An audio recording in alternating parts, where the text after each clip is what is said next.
Hey, what's going on, my friends? Welcome back to the Wizard Factory channel. Got a fresh new podcast episode for you. Very excited to be joined by my good friend Matt Sczech, where we get into the interweavings of magic and mind control and art and creativity and psychology and all of the inner workings of how these things weave together. So I think you're going to love this one. Make sure you stay to the end, and that's coming up next.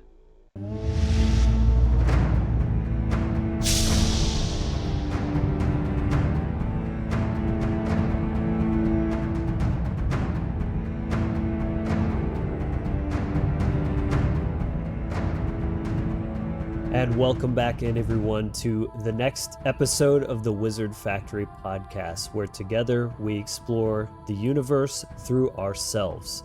Hit the like button on your way in and subscribe if you haven't already. And I'm very excited for this next episode because I'm finally joined by my good friend Matt Sczech. Matt and I met at a presentation live by Mark Passio, the Two Masks, One Face in Exton, Pennsylvania. And we just kind of bumped into each other, had a really good long conversation, immediately hit it off. We've been friends ever since, and then we figured it was time to make a live discussion because we always just have such great, thought-provoking and insightful conversations. So this is going to be a really good one, and we're going to be getting into a few different facets of essentially what can be looked at as the magical application of the principle of mentalism, the all is mind. So before we continue unpacking that, I'll go ahead and welcome Matt to the show and let him introduce himself a little bit further. Matt, welcome in, bud. Hello, everybody. So the way I first met Matt was he was handing out flyers and different pieces of art that he had created, that he had printed on different sort of cards and buttons and things like that. And he was just giving these out. And his artwork is very eye-catching and has depth to it. So it's a great conversation starter. And like I was seeing, there's a lot of symbolism going on here. And so that's what kind of really got us chatting at first. And so, Matt, you would probably say first and foremost that you're an artist. Is that right? Yeah. Yeah. Yep. And how did you kind of get into that? Was that something you always did, or you picked it up more recently? No, I've been an artist ever since I can remember. Been drawing ever since I could pick up a pen, crayons, any of that kind of stuff. High school, it was kind of one of those things where I wanted to make a skateboard company, art, skateboard clothing. You know, that was like my big thing of what I wanted to do. So I just kind of, I went to art school and did all that stuff, and then decided that I wanted to start my company, and here I am. And what's that called? My art company is called Slapass Creations. So yeah, check that out on Instagram. Give him a follow. Facebook as well. So do you have any art work that you can kind of show on camera real quick, just to give a little demo? I guess I didn't prepare you for that. I just thought of that on the fly. I do have paintings and whatnot. I mean, I can. And maybe you grab one of your eyes. Oh yeah, for sure. Hold on, let me grab it. So this is. That's painting. The wizard. It's my evil rabbi wizard. Yeah, that's rad, dude. Then I make these all-seeing eye magnets and whatnot, and then I got bigger sizes and whatnot, but those are all packed away. Yeah, just to kind of give people an idea for your style. It's kind of like comic bookish a little bit. It's a little bit cartoony and a little bit kind of on the disturbing side of things. Like there's something that's a little bit uncomfortable about your mutants and your monsters and stuff like that have like weird appendages coming off and stuff. It's really cool. Well, yeah, and it's kind of like, I think monsters are a little underrated because there's a lot of truth within what they represent or what they are. Or, you look at any kind of Disney movie and they always demonize monsters or whatever, but usually they represent the dark sides of ourselves that we don't really want to look at. So I've always liked monsters. I've always liked horror movies and the supernatural, and anything that people don't either want to talk about, or I surround myself with people that love that kind of stuff, so it's cool to me. Yeah. So the other side of this is that you obviously put in a lot of very esoteric or occult symbolism in there. Immediately when I saw your work, I'm like, okay, this guy reads books and he knows a thing or two. So when did you kind of get into the occult? Well, seriously, when I started taking the occult really serious was 2019 is when I really started diving into it, and really trying to figure out the why I understand this stuff. Anytime and once I started cracking open books about magic and mind, and I understood it, but I couldn't tell you why. I couldn't tell you why. I just kind of got it, and it was like, well, you start talking to people and you start seeing their patterns and seeing things happen, and I've always been able to call things out, seeing that kind of stuff with friends or whatnot. But it's majority of it is just pattern recognition and seeing how people interact, and people put themselves out there without even realizing what they're doing. Sure. And those with the eyes to see can pick up on those things. And I would say your intuition is a big aspect of what you're talking about, of just this kind of inner knowing. And as we've talked about you and I before, there's probably some past life memory going on as well. Like this isn't your first time incarnating as a sage or something along those lines. Yeah. Yeah. I would love to tap into those kind of things, but I'm sure in due time. Yeah. That'll come. That's advanced shit right there. Mm-hmm. Yeah. So, that's just a little bit of background to kind of give people an idea of like where you're coming from psychologically. You have the mind of an artist. You've definitely got right brain functionality in hand. And that is such a key component for the magician, to not only be able to use the intellect, but the intuition, the care, the creativity, all of those things play into this. So this is kind of how we wanted to approach this talk, is under that unifying umbrella of the soup that connects art and magic and psychology, or just the higher functionality levels of utilizing the brain, using the mind. Oh yeah, definitely. And it's funny too, because my brother and I, he's very left brain and I'm very right. So and I was talking to you about it before. In our house, my parents' house layout is like the learning center of the house. So it's like the brain. And when I moved back into my parents' house before I got into my house now, I was staying in his room because my old room got turned into like a TV room, lounge area. But then when I was staying in my brother's room, that's when I was like reading immensely, like just, and that's all my brother did was read. Yeah. So it's been interesting to see the activation of the brain. Because I grew up, I had a hard time reading. I just wanted to read comic books because I just wanted to look at pictures and draw things. But you put a book down with no pictures, and then I have to read, and that was just boring to me, and I just wanted to create. And I spent the majority of my life doing that, but it wasn't until like 2019 is when I really started doing the work on myself, jumping into books, into things that I really wanted, that I was really interested in reading and knowing, and kind of going back to school, but on your own terms. Yes. Buying your own all the textbooks that you want, rather than what somebody else is telling that you have to read. So doing that has really bring my brain holistically together.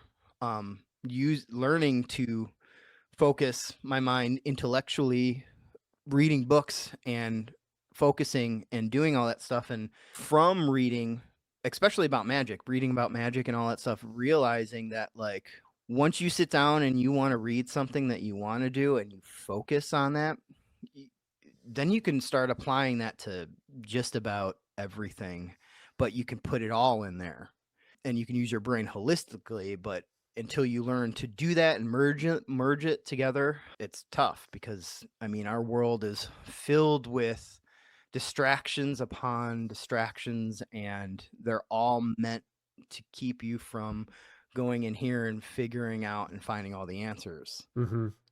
Because they keep everything externalized, right? And they want people away from their brains. We're dangerous if we ask too many questions and Mm-hmm. And go against... especially our creativity. That's the main Yes. thing. They want what little creative output that we have going towards their means, via just the capitalist system, the paying into taxes and just keeping the whole machine running and everything. And then, but yeah, if they cut us off from knowledge of ourselves and the desire to go within and actually observe yourself, learn yourself, rewire yourself, all those things, then you'll never get to the part where you have to get your internal world in alignment and online first before your creative output is going to be a higher level, because most people are everyone's being creative, but it's coming from an unconscious, the shadow, the all of the core wounds and unconscious projection and all of this like self beliefs and things like that. So it's not being wielded consciously or mindfully or intentionally. Right. And people don't realize that we're all magicians. We all create. We are the little G here.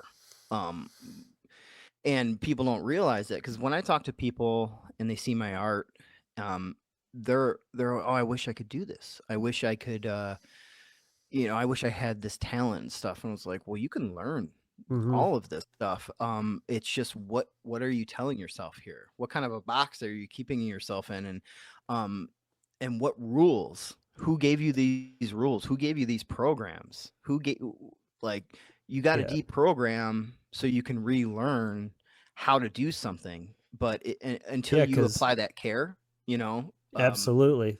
I mean, just think about what is it in their mind that's giving them the belief to begin with that, oh, well, I'm just not artistically inclined. You hear people say that a lot. I wish I was artistically what is it? Inclined. I'm like, recline, decline, or musically inclined, because I'm a musician. I hear people say that. I'm like, oh, everyone in my family got it but me or something. But most of the time, I think when people are assuming that, it's either they haven't even really tried, they just assume they don't have it about themselves, so they haven't even explored that aspect of themselves, or they may have tried a little bit and sucked at it, because everyone sucks at just about anything at first. And then that was just enough confirmation for them to be like, oh, well, I'm just no good at that. It's because everything about how we're taught in school and most people's parenting and all this kind of stuff doesn't teach people to overcome problems, to manage their internal frustration and the defeated feelings of failure just because you don't get it at first. And they're not given that mental skill set or framework to persevere and overcome things. Mark Passio talks a lot about this, as that's what he teaches in his True Media course. It's not just about the technical stuff. It's how to unlearn that bullshit programming that most people have running about what it takes to become good at something, and don't just give up the first sign of difficulty or challenge or frustration. Because that's kind of like a childish mindset, right? A kid does stuff like that. They'll, try something once, it doesn't work, and then they're just like, oh, I suck, and you have to kind of like walk them through that. But Yeah, and the majority of people have a negative mindset, and they don't even realize that they have a negative mindset. um, they're always listening to that asshole in their head is always telling you you can't do something. It's not you're not good enough. It's not whatever you're doing isn't good enough. And I've never understood that when it came to artwork. And at a very young age, I have great parents that supported me in my endeavors. No matter what it was that I did, they supported me and allowed me to grow. Um, Even if it wasn't their thing, they still did that, and I think that's very important for just people in general. To raise healthy people, you got to have healthy parents that are giving you what you need to thrive. And that a lot of that is, you see a lot of bullshit. You hear a lot of bullshit. A lot of people think badly about themselves, what they do, what they create, and you're going to create nothing but shit if you're going to do that to yourself. You're never going to be good enough. right. The art's never going to be good enough because you're not good enough for yourself. So when I try to tell people, when I was younger, I figured out that when I went into something and you start off a piece, it always starts out like shit. It always looks. Everybody wants it to be. I want to do this and I want it like that. And it's like, well, where's the work? How are that struggle of learning, or it just having an open mind to be open to, I'm gonna try this. Hmm. I'm gonna do this. I'm gonna try that. But I always told myself, listen, this isn't this isn't how I want it to be yet, but it's gonna be awesome. It's gonna, and always had a positive mindset. Any project that I went into, any time that I sit down and I start doodling or doing something, and I always keep my doodles because then I'm like, oh, I really like what I did here, and then I redraw it or use it for something. But it always turns out way better than I ever fathomed it to be with that attitude, because you're allowing yourself to expand rather than constricting yourself of having any oxygen or any blood to come in for you to even use your brain right. And people stop themselves looking at the paper as totally empty, and that gives them anxiety, and then that just deters them from doing anything because they're afraid, because they don't want to be criticized. They don't want anybody to tell them how they feel about what their art does to them and how that makes them feel. And then they feel some kind of responsibility. I mean, any which way, the artist is always their own worst enemy, their own worst critic. Hmm. But it doesn't have to be that way. And you just need to be conscious of that thought that is your voice. It's always in your voice, but not all your thoughts are yours, and you can control those and you can put them in their place. But that's the work. Is that everybody's like, oh, that's so hard. You talk to people about that, um, and people would rather jump off a cliff before dealing with any of their shit, let alone them uh, overcoming something. Because I've been there plenty of times where it's just like, oh man, you're holding yourself back, and you got to do something really hard. You got to confront somebody, or yourself through. You're confronting yourself to somebody, and then all of a sudden you're like, oh, I feel so much better. That wasn't as bad as I thought. And I feel like the whole world is stuck in that box of like, we can't leave this system because this whole place is going to be chaos. Like, we can't think of anything else because people that are smarter than me came up with this, and Yeah. they have our best interests in heart, and their way is much better, and we've learned from the best. And no, I don't believe any of that shit, and I don't believe anything good will ever come from that, because I believe systems are always meant to be changed and bettered, and we can do better. We all can do better, because that's our work here, is to become the best that we can be, on top of raising awesome little people that can precede us, being better than that we were. Mm-hmm. And that's the whole game with all this. And you look at the gambit of what's going on, and we're like digressing, because we're just becoming more of an immoral society, Right.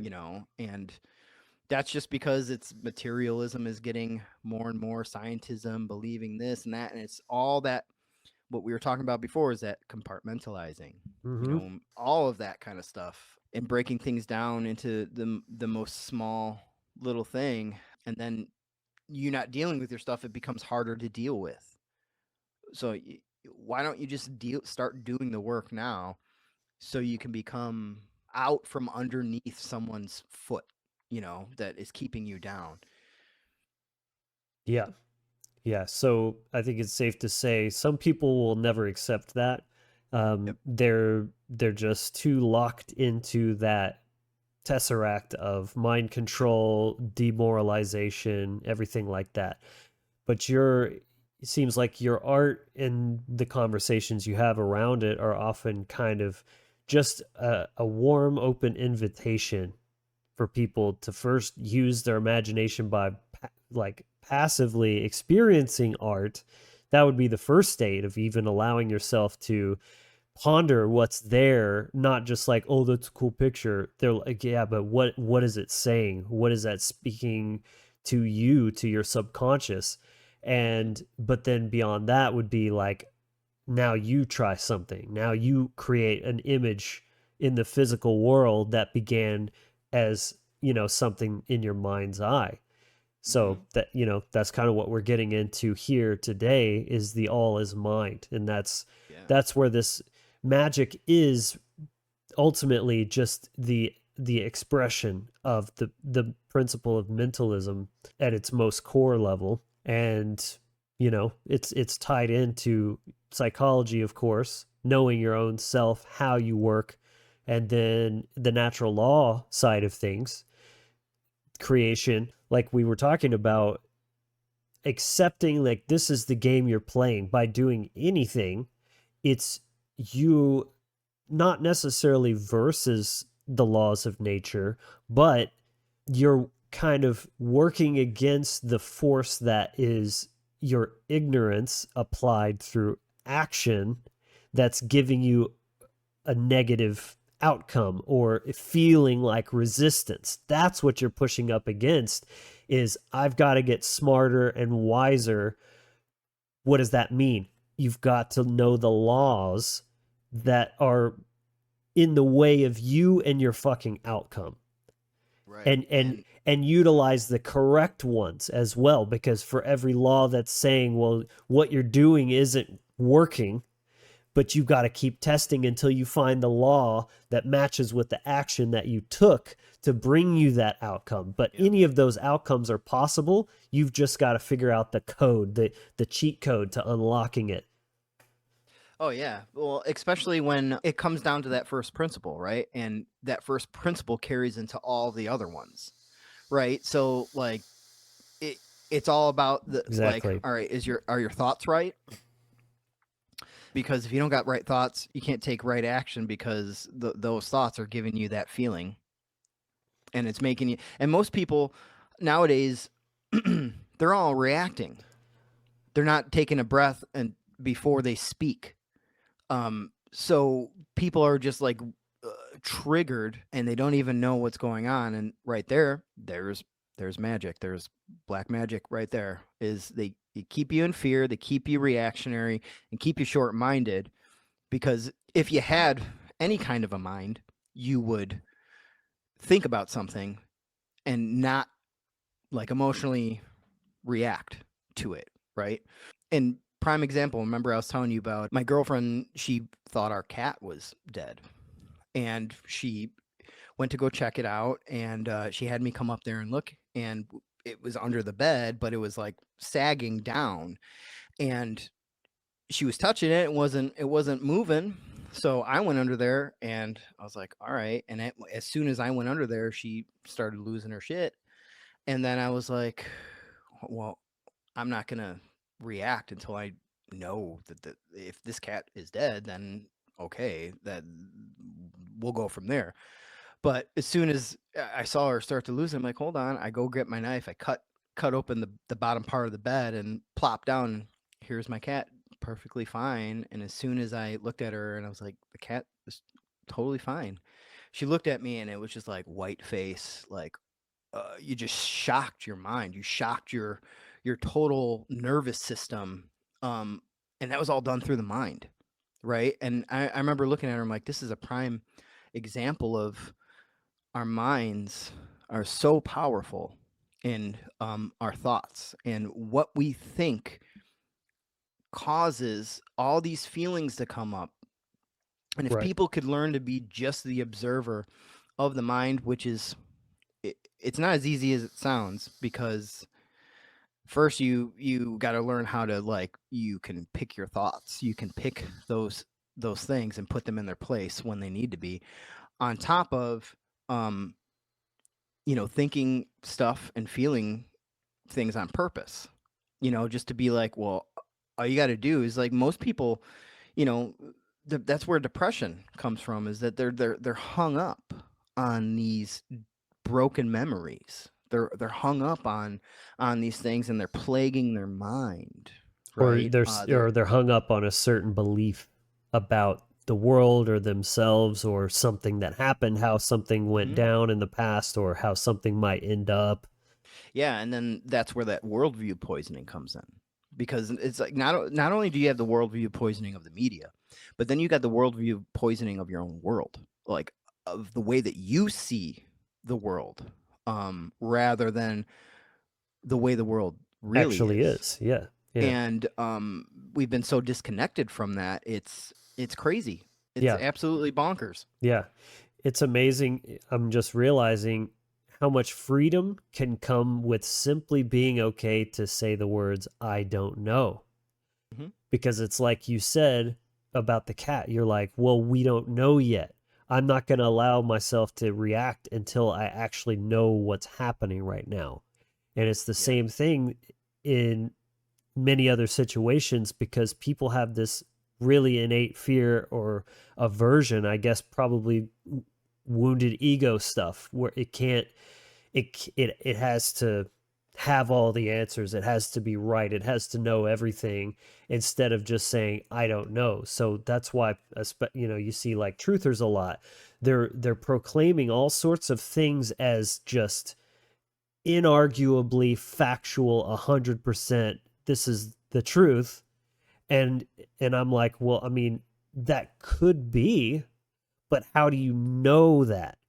And you don't always get a great answer with that. And people just kind of get weird, or they'll say something random, or they'll point to something that's not really proof, and then it's just like, okay, but like I said, I'm not saying you're wrong, but I'm not going to just believe that that's the case just because you are saying it, or just because you read it in a meme somewhere. I mean, that's how bad it is. It's just something gets shared around and they're like, oh, I knew it, but they didn't even take a minute to research what the meme says. It just confirms their bias. And then they click the share button and they're just like, see, duh, of course this is happening.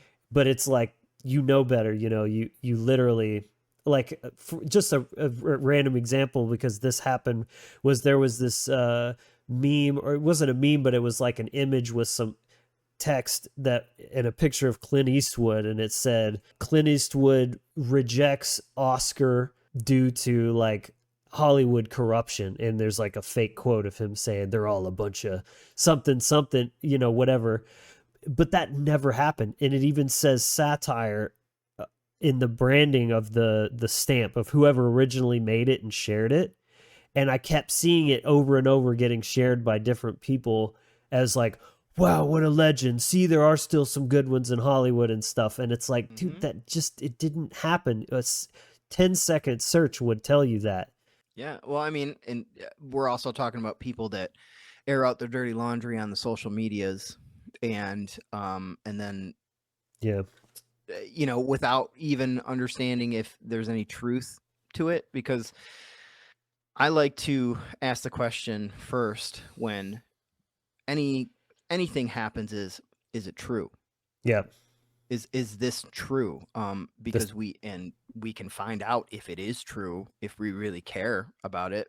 And I don't think people really understand that. Like, you can find out, but how far are you willing to go to find out the truth? And especially if you tune yourself into that station, that stuff's coming to you.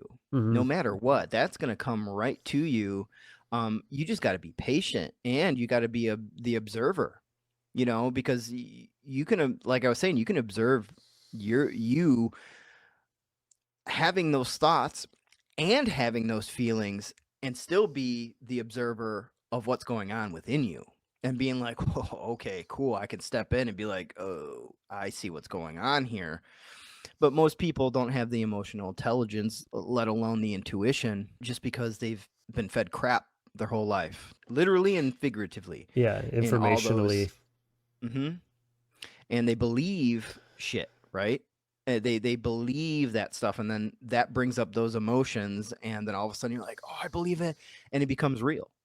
And then all of a sudden, oh, what's going on? And then you feel like a real jackass. It's 2024, and what happened in 2020? Let's no one's talking about that. But that's a prime example. Yeah. Forget about it. I don't want to be wrong. Yeah, I was just thinking how there's the twofold effect of mind control, because you have to give them false information to keep them on a different thread of reality, or thinking that something is the case or the situation when it's something different.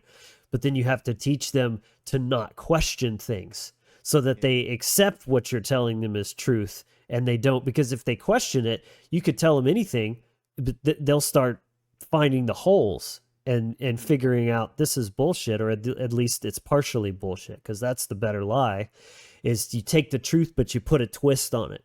Yep. Yeah, you wrap the poison in truth, into that golden truth, or a little piece of it. Yeah. I always think of like putting the pill inside the lunch meat to give to your dog. Yep. Exactly. Oh, totally. That's 100% what's going on. Hey guys, hope you're enjoying the episode so far. I just want to take a quick moment to offer you a special gift. It's the free initiation package download. This is a free download package that includes the Toolbox mini course. I created this package to equip you with all of the essential tools you need for any type of energetic or magical practice for anyone serious about their spiritual development. It's comprised of 3 parts: the circle, the breath, and the voice, where you'll learn how to cast the Circle of the Magi, various breathwork techniques, including a powerful guided breathwork meditation, rune galler, and more.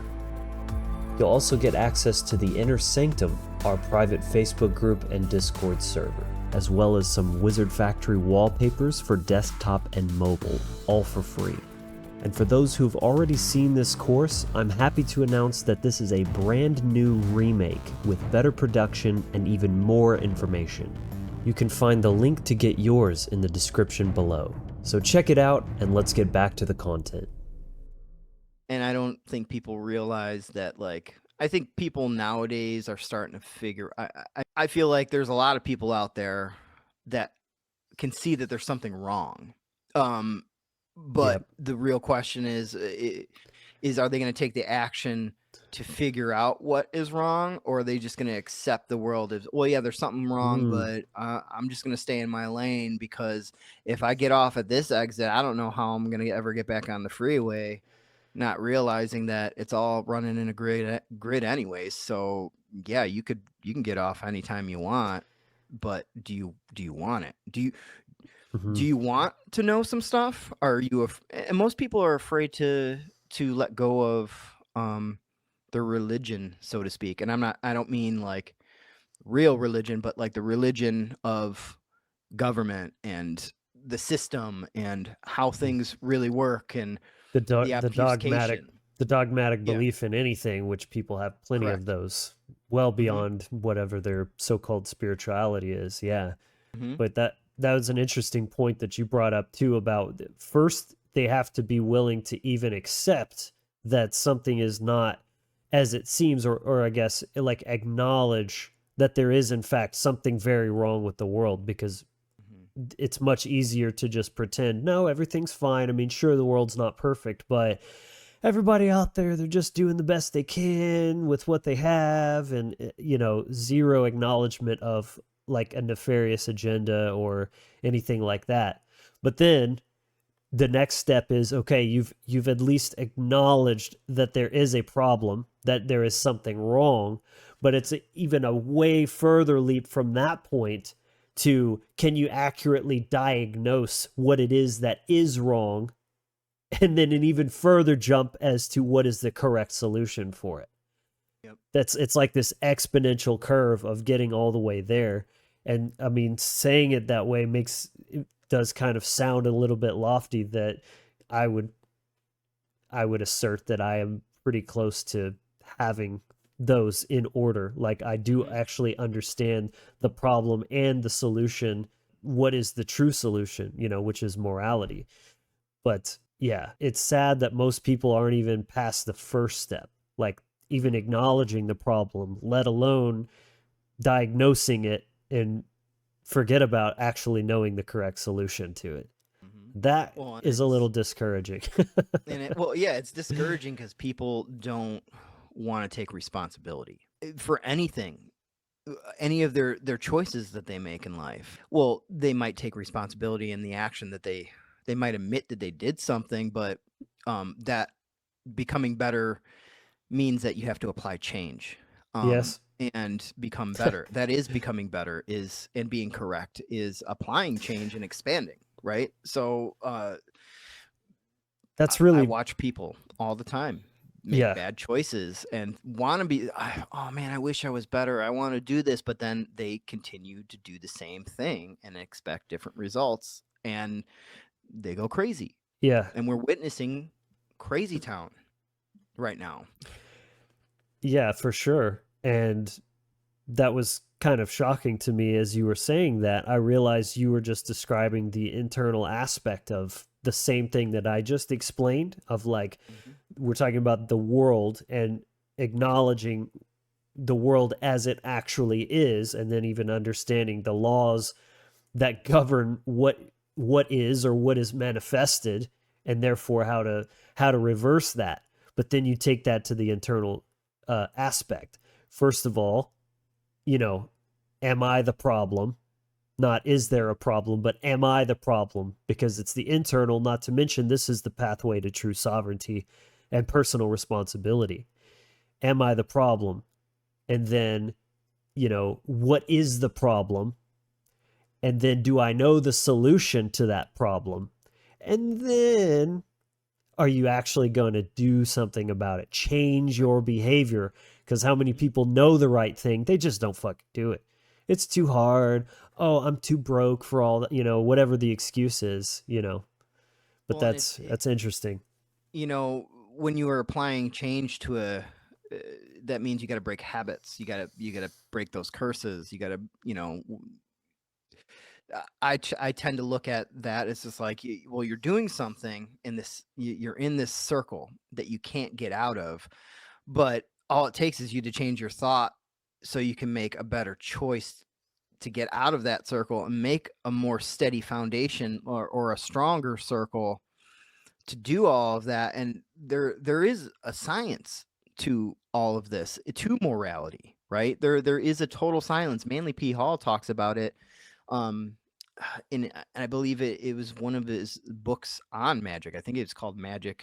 It's a smaller book. It was a easy read.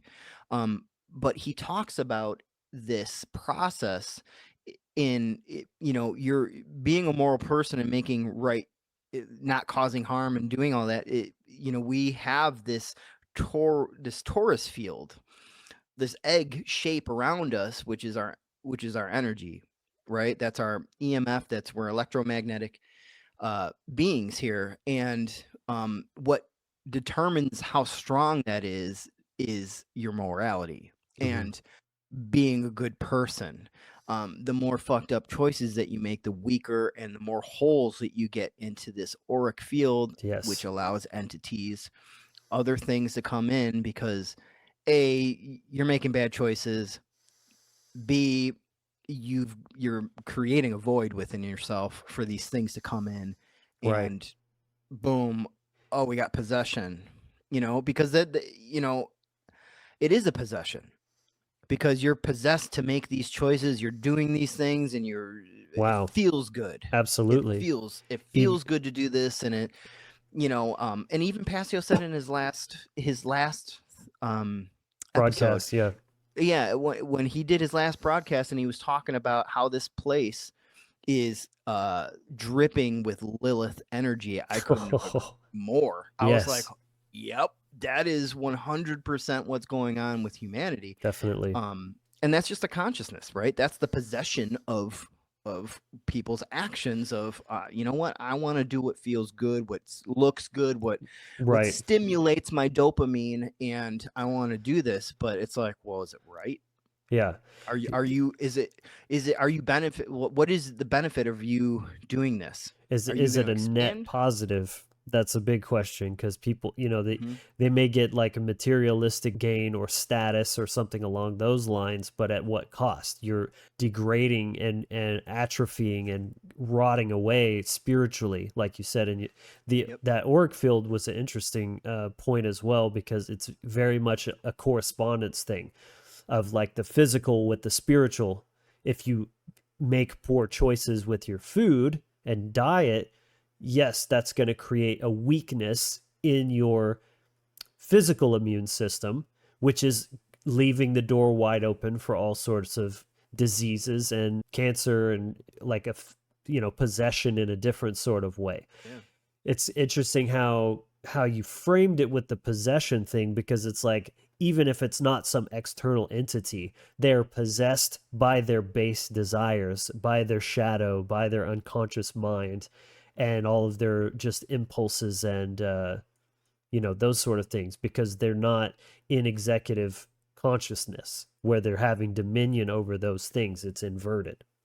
Yeah, it's that how the Satanists look at that we're just another animal in the animal kingdom. Right. And that we should, if you can get away with it, and if you could do it, all the power to you.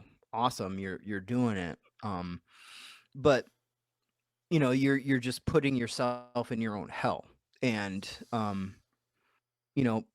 don't think people realize is that you have to go through that to become better, right? So it's like, if you realize that you've been a total shithead your whole life or whatever. I had this guy come into my work.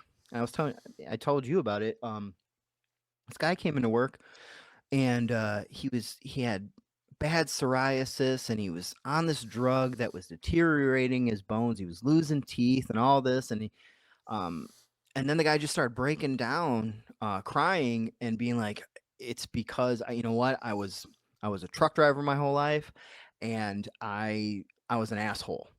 I was a real asshole to people, and this is karma coming at me." And I was like, yeah, like that shit is real. Like, our choices matter, our thoughts matter, right? Because it's the mind over matter. It's we all have that power to manipulate matter. But what do you want to do with that? What are you gonna do? And most people don't realize that, like, that shit all comes back to you, big time. Especially if you don't want to have the utmost benefit for humanity or your fellow man. That shit's gonna come back to you. That's just part of natural law. That's part of cosmic law. Natural, whatever, however you want to look at it, it will come back to you. And that's like the important thing, is that's what defines you, is as a magician or a sorcerer. Like, are you doing this? Are you giving the information out? You know, whether they take it or not, you're still giving it to them, and you're giving them an opportunity to learn. Now, if you want to learn the hard way, that was your choice. Yeah. I still did my job telling you over and over again. And that's like a reoccurring thing in my life with people, is when I tell people, hey, this is going to happen if you keep making this choice. And then it keeps happening, and then I pointed out, I'm like, hey, I told you that this was going to happen. They're like, oh yeah, I told you so, kind of thing. It's like, no, I just want you to see the pattern, and that you can apply that pattern to everything that you do. Because if you can just see that conceptualization of, oh, this is happening, it opens up doorways for you to walk through and experience and learn the more depth into these laws, and how we operate, and the forces of nature that we all work with, whether we know it or not. Mm-hmm. And they manipulate all that shit. But there's a reason why they want to keep everybody making wrong choices, because it keeps everybody enslaved. Mm-hmm. And as soon as people can wake up to the fact that, like, yeah, we need to be better people and doing this, and not be moral relativists and doing what is right for me and not what's right in general. Exactly. So you had several really cool excerpts from some books. Would you like to maybe share some of that? Because those were great conversations prompts. Yeah, I got a whole bunch of them over here. So, one of the things that I tend to talk about with people is imagination. And that's kind of one of my mottos, one of my newer mottos within the last couple of years, was, expansion through imagination. And I was reading in this book, The Magician, by Philip Cooper, and he talks about the imagination, and I wrote down the quote that he said: "The imagination is a powerful tool, no matter which way you use it." Yeah. Right. And that brings me back to the story of the cat, right? That is, you used your imagination to think, oh my gosh, the worst possible outcome, and this is what it is, and you're just dying. Or you're like, I'm going to use my imagination to think of this in this way, and maybe it's not that. Maybe it's not all these little things that I'm thinking of. And then being creative, instead of addressing a problem with, oh man, I can't do this, I can't figure this out. Well, then you're not going to go anywhere. Your problems are going to be boom right there. Mm-hmm. But if you go, I can be creative with this problem, like, what is it that I'm working with? What can I do? Even that brings, I have a saying for that, that I came up with. It's something like, the magician doesn't say I can't, he says, how can I?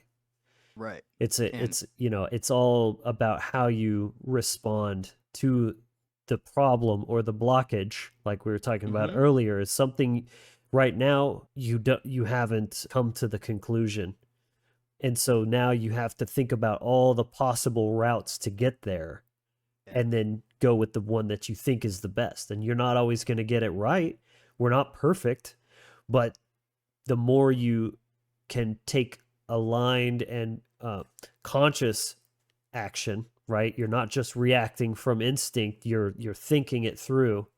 And, that's going to build up that confidence through personal experience, and showing that, yeah, I generally can handle just about anything as long as I apply myself. And that just builds up your sort of fortitude to take bigger risks, especially creatively. Because it's like, whatever happens, I'll figure it out. You don't, that's that, disempowered mindset of like, oh my God, I can't, or it's this, or, just jumping to that worst possible conclusion or whatever. Oh yeah. But it's just like, well, hold on, let's just, see what we can do here. Well, also too, when you come at it asking the question of how can I, now you're allowing yourself to be creative, use your imagination, as you're doing something, you're learning something that you might not have even thought of. That's how like inventions happen. Yeah, You know, usually they by look at the accident. core, right, or they look at the correspondence, that second law in natural law, the corresponding things, and being able to like, oh, well, what if I do it this way? And then all of a sudden it's like, you just it added another galaxy to your whole universe, and you're like, oh my god, there's colors that I didn't even know I could use. There's techniques that what was I thinking? Holy, and I've learned a lot just by experimenting and by accident, Yeah. you know, just by creating, having that open mind of being like, well, all right, well, what am I working with? What can I do? How can I do this? You know, Hmm. and then all of a sudden you're integrating something that you learned, or that you were like, you saw someone else do and be like, you know, I really like that. I'm going to try it. And then boom, it becomes a part of your everyday use of whatever it is that you're creating in life. And I think you can apply that in so many different ways in life, because we're all literally just creating our lives individually, and then in the aggregate we're all doing it too. But in the aggregate, I just wish that we had more individuals come together, or I wish we had more individuals that actually were like, hey, I'm doing it this way, and you guys can learn or not. Um, and more of that to happen, because the more individuals we have, I think the aggregate becomes stronger in movement, right? Right. But the Not if you're trying to force something on everybody though. right. That's Well, the funny part. right. Well, and I don't mean like individuals trying to force things on their way. I'm saying like individuals that I know. That's the are key. figuring out themselves, That's the right? key distinction is like Right. if you're a tyrant and you're trying to impose your will on everyone else, if everyone is very individualistic minded, they're like, no, I've got a better idea and I don't Yep. want to do it your way. So unless you have the threat of Yep. violence, you know, backing you, then yeah, you want the true democratization of at the individual level of freedom of choice and creativity. Oh yeah. Something else you said that was interesting to me was this idea of invention happening often through mistakes or accidents. And it just kind of struck me how people are so afraid of making mistakes because we've been sort of like traumatized around that with how we're schooled and parented, where mistakes are really bad and you just want to avoid it instead of that's actually the best way to learn. Yeah. Well, I just realized it's also a really powerful way to create. Because think Yep. about a baby, how they play. They make messes, and that's how they actually learn. Because it's like you're only going to get a very focused outcome if you're trying to do everything so precisely and hyper control everything. But by allowing more chaos in your creative process, you're actually opening up a bigger realm of possibilities of what could actually come about that. So you have way more options of what you end up with, and a lot of it was just the almost the genius of chaos more than your own individual foresight of like, oh, it's going to be exactly like this. There was that sort of unexpected twist that you wouldn't have never come up with on your own, but made it so much better. Oh, big time. I definitely agree that people kind of need to be. I feel like when you put the pressure on people, a pressure to move or a pressure to grow, sometimes you just need to be pushed, so you finally have to make a choice, right? And a lot of people are that way, and a lot of people get stuck into the oh man, I'm just gonna smooth things over. Like it's rocky. Like whether you're in a relationship and you're like, I'm just gonna smooth this over and I'm not gonna deal with We'll anything. apologize, we'll make up, that'll be fine. But it's not solving any problems, right? It's not doing anything, because it just makes the problem worse, and you're just perpetuating, and you're actually becoming less of who you are. You're not gaining anything. You're not expanding. You're just pushing yourself down, and then you hate yourself, right? And then you hate yourself, and then you start projecting that hate to everybody else, or it's just fear, right? And that becomes self-hatred and loathing and all of this crap, and then everybody has a fuck it moment too. Everybody has a major fuck it moment in life, or many, depending on who you are and how the stars align in your chart. Whatever kind of luck you got, but like, everybody has a few of those in their life where they say, fuck it, I'm gonna make a change. I'm gonna do it. This isn't working. This hasn't been working in the equation. I don't know why we are still using this system, and make a change, right? And I feel that coming here. I feel like a major change is on the horizon, whether we see it in our lifetime or not. But change is going to happen no matter what. Yeah. I mean, whether it's good or bad, it's going to happen. That's the only constant in this place.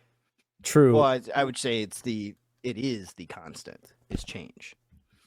I'm really contemplating here this idea that I think a lot of dark occultists maybe have, whether it's true or not, or whether, but or even if they themselves believe it, but it is something that is a part of the ethos of the so-called elites, is that they're helping humanity evolve.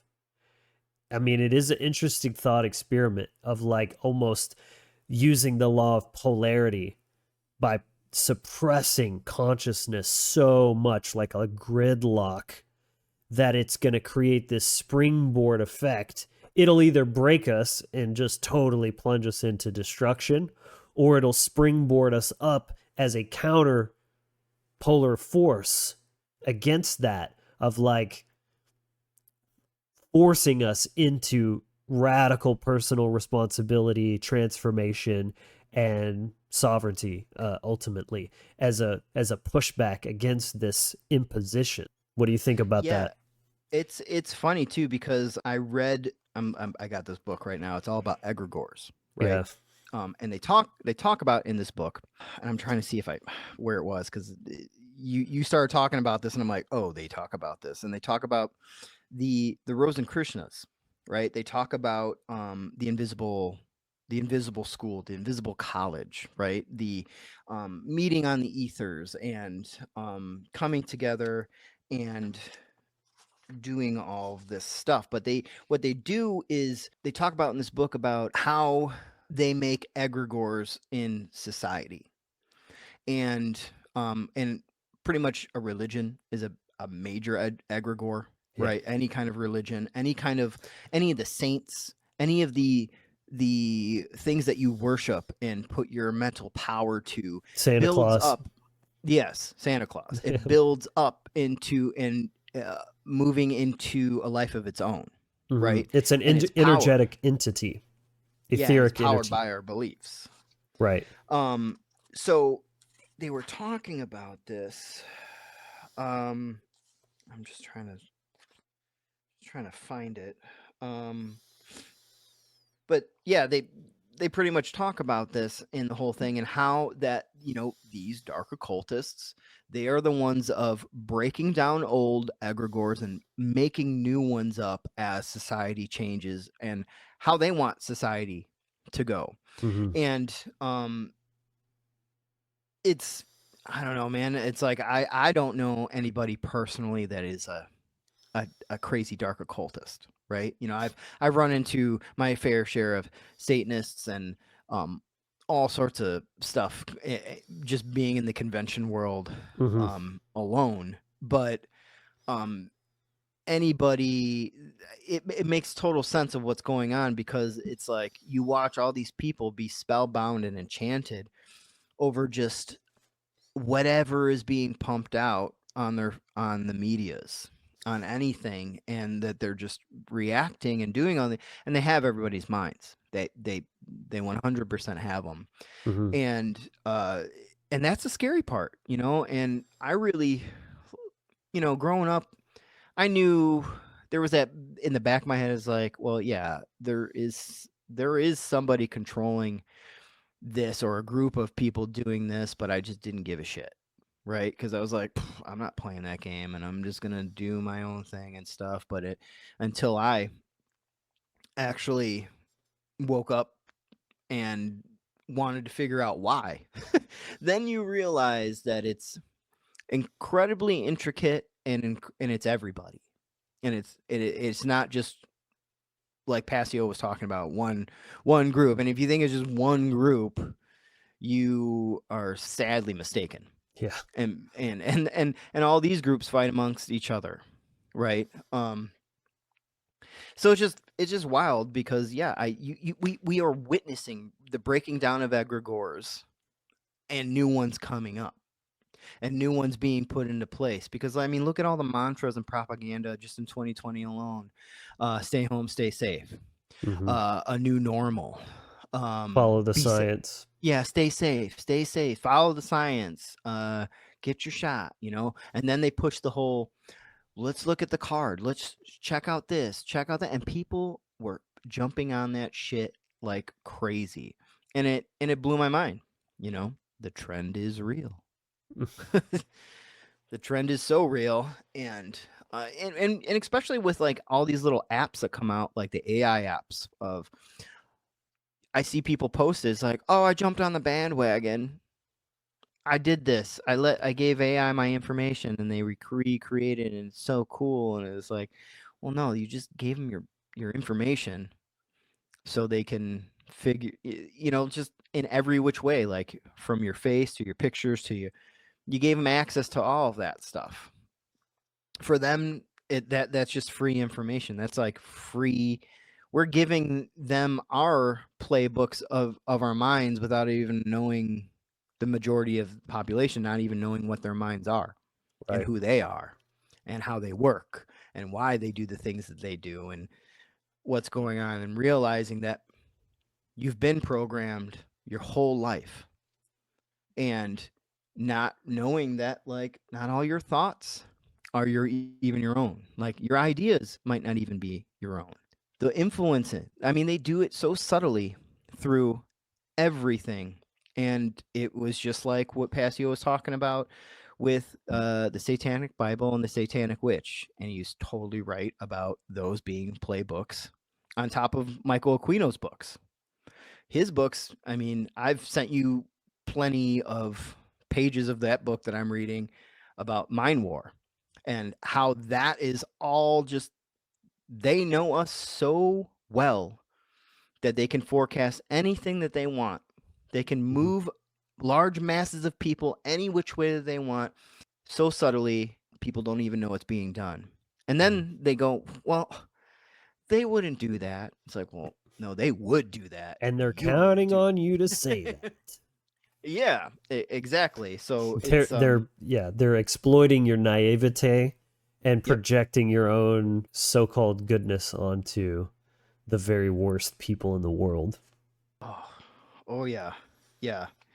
Yeah, it's pretty wild, but I would recommend anybody this egregore book. It is awesome, and it is eye-opening. A lot of books. There's a lot of really great books about magic, and when I started studying magic,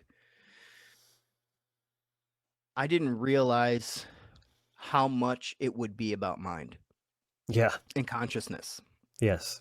And that all made so much sense to me. And then, like, know thyself, man. Yeah. I mean it. And then tapping into practicing tarot and looking into that, because to me that's like one of my favorite systems to use. But I don't use it for divination or anything. I use it all for introspection. Yeah. And the cards, the reason I'm just because I'm an artist, and I look at those things, and you're like, there's so much things, because it's like one card can speak so much to you, and it could speak an immense amount of gold to you with whatever you're going through, and seeing the correlations and those corresponding aspects. And it's a shame that it's demonized. It's a shame that like people look at that stuff and call it witchcraft, or call it just magic is evil and all that stuff. It's like, well, I got news for everybody, is that we all participate in magic. The majority of the people are under a spell, under an enchantment, under anything. People think about these words and they're like, oh, I grew up watching Disney and this is in the movies and stuff. It's like, no, this shit is real and it's being used on us. And the whole point is to stop you from creating, and to stop you from creatively thinking that we can make a difference here in this world as an individual. Yes. And I'm here to say that we are so powerful, but you don't realize how powerful you are until you heal your shit. You go into that cellar, you turn on the light, you clean out all of that shit, and then you hug your shadow, you integrate it, and then you go, hey, okay, cool. Now it's my job to help other people that I care about, or in whatever way that you can, for them to not have to go through those things that you had to go through, right? Because everybody has shit to go through, but that's really the stuff that's holding us back, is not dealing with our minds. And that's crazy. Yeah. The mind is so powerful, it can convince itself that it isn't. Yeah, absolutely. Yeah. Actually, what was the quote? Yeah, I thought I had a quote for that, but I also have, like, I wish I could show you all the books that are like half open and bookmarked and next to me on my table over here, but they're all fantastic. They're all fantastic, and I will say, the one thing about the tarot is that the tarot really, if you go into it with the, hey, don't go into it with fear, and you go into it wanting to know more about yourself, the amount of insight that you will get just by looking at pictures, just by looking at archetypal images and applying them and not reacting, and just kind of like, okay, well, what is this? Taking in these ideas, taking in more things so you can get a better understanding of yourself, I think is awesome. But that's one of my favorites, just because I'm an artist. But I mean, I'm always learning new systems and all that kind of stuff. Yeah, I remember what I was going to say now, about when you were talking about people's belief that magic is evil. And it struck me when you said that, how such a projection of the self-loathing and the feeling of powerlessness, that if you are magic and you are believing that magic is evil, then essentially your belief is that you are evil, which is not surprising, because the two biggest religions in the world tell you that. The Bible tells you you're evil because you're a sinner and you're born, in sin and imperfect. You'll never be like God, and therefore you're the exact opposite and as far from God as it could be, but only through his grace and salvation can you be redeemed. And then government tells you the same thing, is like, you're so evil you can't possibly be allowed to be free, because that would lead to chaos and the world would destroy itself. So of course people believe that they're evil. It's gaslighting. Well, and they're using our own imaginations against us, right? I mean, just look at what's going on just with like OnlyFans and all of this stuff, is that like They're using all of these things to hold people back, to stunt them, to have a total imbalance in the mind, right? Because they want to get people's minds, because most people are totally obsessed with sex, right? Most people are, well, I should say they're obsessed with the idea. Yeah, sexuality, not the act being of sex. the act, right? But as soon as you can put that in check and start to like, all right, well, I got to clean up my thoughts and how I'm thinking, and not think about that shit all the time. Stop doing shit that is going to make you think that way all the time. But you apply that to anything that is negative in your mind. Mm-hmm. And you can move forward. But that's why they want to keep everybody TikTok Nation of next feed, next feed, next feed, next feed, next feed, next feed, because they don't have the time to think about doing something better. Because they're just doom scrolling and they're just fondling their screens and just going, oh, okay. When this whole world, everything in it, the whole, from the capitals to everything, is all sex. All of it. Like, I mean, the Capitol building, our nation's capital, Washington Monument. Yeah, it's just big Osiris dick and Isis womb, you know, and it's just everywhere. And as soon as you open your eyes to that and you start seeing that that this world's controlled by that, and we're in it pretty deep right now, right? Because this isn't the first time this has happened. You know, for anybody to think this isn't the first, this is a cyclical thing that has happened to this place. You know, you look at the successions of the equinoxes and all that stuff, the rise and the fall of consciousness. This is nothing new here, right? Just riding the wave. And you know, we are here for such a short time for anybody to have any depth of understanding of what that is. And most people don't want to look back into the future, or back into the past. I'm sorry. Most people don't want to go back and look at that shit because, oh, I learned that in school. Well, no, you learned some bullshit in school, but they're not going to tell you about like the crazy communism, not like all of that stuff and how it's been used. I mean, just like everything that we learned when we went to that presentation about Nazism and communism. Exactly. And how I think the craziest part of that whole thing was seeing that how all of the manifesto is in perfect alignment of what's going on in the government. Yep. That was the crazy thing for me at that. Yeah, where I was like, progressive advancement of these ideologies, and you can just literally see it so plainly in everything that we're seeing nowadays. And now it's so it had to start out as this sort of subversive, very sneaky, slow, in the shadows thing, but now it's taken such a hold of everything that it's absolutely right in your face, jammed down your throat. It's like it's sensory overload at this point. Aquino talks about how when they apply mind war, how they do it over time. Yeah. How they do it incrementally over time, and that it's so subtle.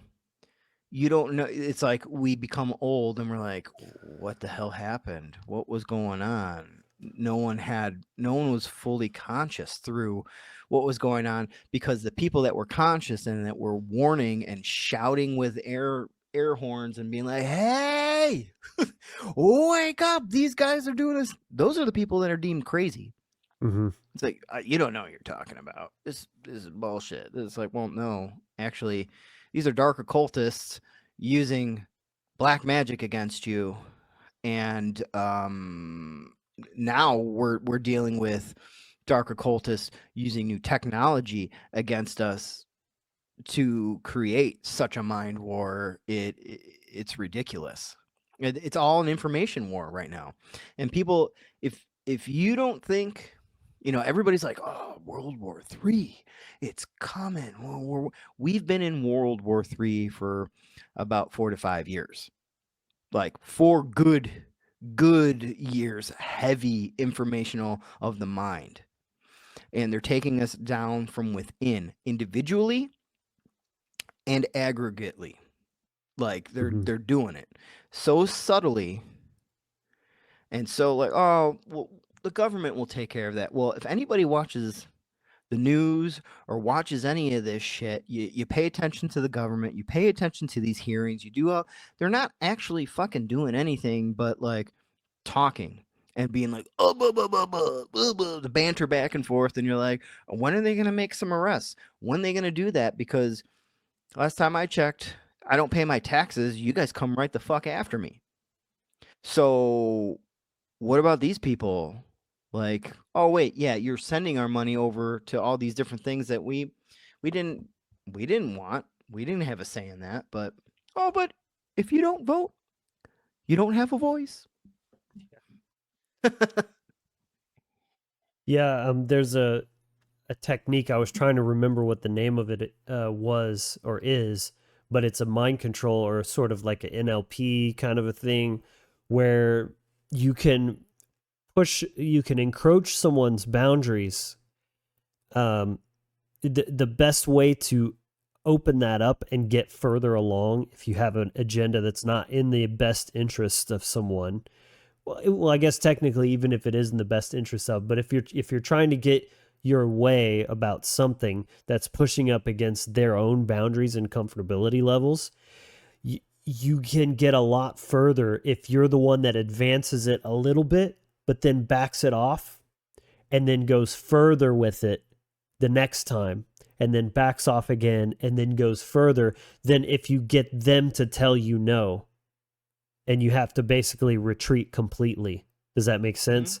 Where you're, yeah, I mean, we you're witnessed just, that. Yeah, that's the incrementalism that you were talking about. Well, and they're going to do it again. And like, even that, you can see in the cycles of like conservatism and liberalism. It's like they always shift it back and forth because one side is, the left, I think, is more the vehicle of the actual agenda. The globalist sort of Agenda 21 kind of thing. And then the conservative side is more of a controlled opposition and counter force kind of a thing. And so they use the left to push 2 steps forward, and then they use conservatism to move it, to walk it 1 step back. And then they keep working it that way because they know there's going to be pushback, and it's all a process. And so by giving people the illusion that it's not one-sided, that would just be too obvious, right? If they were just beelining, marching straight towards tyranny. But because there's this perceived push-pull, like power struggle happening, it makes it all seem so much more real with all the political theater of like different candidates trying to push their thing and like push back against the left and like get back to American values. And people are like, yeah. And then they get a little bit of that just to give them the feeling that there's still hope. And then they push, and then they keep walking it along. Yeah. Yeah. And there's that law of polarity.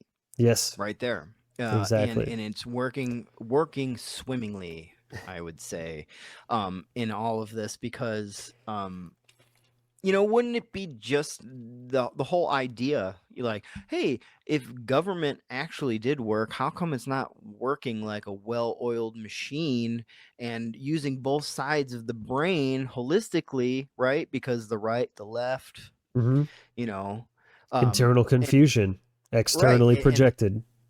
Exactly, right? And then and then from that is all of your worldview poisoning of the opposite end of that polarity, because now you got that polarity coming and barking down your throat, and then they're just fighting, and then it's like, okay, well, now you're totally inverting this law that is innate in everything, and now is just like causing havoc on whatever level they want to turn it to. Because I never thought we would see the all the different riots, all the different stuff. I mean, that stuff hit close home to me. Like all the stuff that happened in Kenosha is like 45 minutes away from me, like an hour away from where I work. Yeah. So like seeing all of these marches and watching people just being total idiots, Mm-hmm. just being total idiots in every which way of what the That's definition of that word. racist. Yeah. But yeah, I know I found something in the Mind War book. So what Mind War is in this book, he says Mind War controls human external action thoughts by identifying and adjusting the sensory impressions that the mind uses to assemble, modify, and reinforce them. Human sensory based thought forms the basis of their constructed outward personalities. And in their groups, the morals, biases, beliefs, traditions, habits, and taboos. Thus, through a gradual process, Mind War controls groups of humans. Mm. And right there is your dude that was in charge of psychological operations in the U.S. Army telling you in a book, and he's got many books where he speaks about all of this stuff. And I mean, like, it goes more in depth in this book, which I recommend everybody should read this book too, because it's fascinating and terrifying at the same time, because it's fascinating because you got to shake their hands, because it's like, whoa, you guys are doing it literally down to a science. You guys are doing it because you know us so well. And then it's terrifying because people will fight you to the death thinking that you're wrong. Right. Even though that you tell them, hey, look, they published this shit. They tell you. And then you consent to it. And then you're going to yell at me because I actually did the work and actually went and read this. I get it all the time. Yeah. I get it all the time. Yeah, like, you're the problem for just pointing it out. Yeah, and and the funny thing is too, it's just like, listen, I don't need to believe this. This is proven. This shit's proven. But you can see it. You could see it so palpable. Yourself. That's the thing. And it's just like, well, you're an idiot for not being able to see it. What are you talking about? Oh, whatever. It's not going to affect me. It will. It does every single day. Yeah. If it doesn't now, it will once you get knowledge of it. And that's the number one thing is when you come with that knowledge, then you have a great responsibility, right? You got a responsibility of being like, well, no, actually, I've come to know this. Especially with like natural law, like when I get into debates or just conversations with people, the things that I know is I know myself, I know how I operate, I know how this place operates, and I know how people operate. And I know that. I know those things. So it's like when people are like, well, that's debatable. It's like, no, these things aren't. But like theories, yeah, those are debatable. Let's talk about theories all day long. Let's do that. But there is conspiracy going on every single day, and it's not a theory. Yeah. The mere implication that conspiracy is a theory is absurd and incredibly naive. Yes. The fact that, maybe people with power could get together and make plans. Like, wow. Well, yeah. And it's like every single movie has some sort of aspect of conspiracy to it, right? Mm-hmm. And even like stuff like James Bond, it's always like some super rich, powerful dude that's psychopathic, and they have some kind of really twisted way of justifying what they're doing, and it's like it's a cliche for a reason. It's that sort of stereotype, and then they always tell the hero their whole plan at the end of it, and why they think that they're like doing what's necessary to save the world from, you know, this or that. And then the hero's like, you're insane. And then they're like, fuck you. And then they fight, you know? Oh yeah. And then you got Team America puppets that are just like pushed together. Yeah. It's like, what? America, fuck yeah. Yes. Yes. Well, we're about an hour and a half in, so I think that would be a pretty good place to wrap this up, at least for this conversation. I feel like we could do 10 more of these and just barely be scratching the surface, but this was really fun. I hope everyone got some value out of this conversation. If you did enjoy it, at least please just drop down and hit that like button and leave us a comment, you know, let us know what you thought of it, what your experiences with the stuff that we've talked about, or if you disagree with something that we said. I'm all for hearing that. So Matt, what a pleasure it's been having you on, first time onto the show. And you really, you know, brought great points and showed that you've done some research, you know, you've done some homework, and it's very impressive. Well, thank you. Yeah. So tell everybody, you know, where they can find your work, follow you on your socials, all that good stuff. Well, if you go to slapasscreations.com, it's pretty much a landing page. My new website is being worked on and built right now. So if you go to the landing page, it'll bring you to my Instagram, my Facebook. My Instagram is @MattSlap. That's just like pretty much a portfolio of stuff that I do, reels, all sorts of stuff. I just moved into a new studio, so there's going to be more videos and more content and all sorts of stuff coming. But yeah, Facebook, just Slapass Creations. Yeah, that's pretty much it. Yeah, very cool. Find me. Yeah, go check out his stuff. He's got awesome work, and I'm excited to see the new content that you got coming out.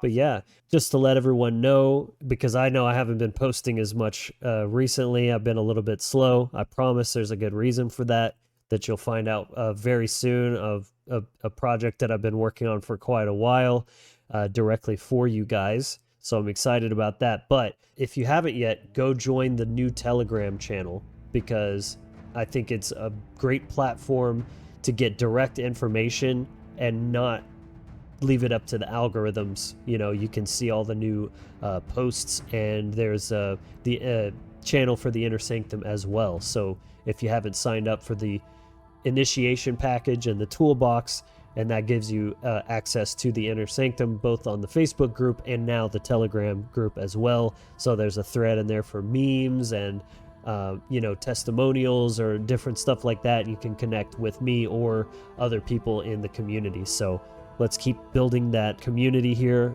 the Wizard Factory. And of course, check out Patreon, follow the Wizard Factory on the various platforms, especially Facebook and Instagram. And that's going to conclude us for this week. But I hope you enjoyed. We'll see you next time very soon for another episode. But until then, be empowered, inspired, and encouraged.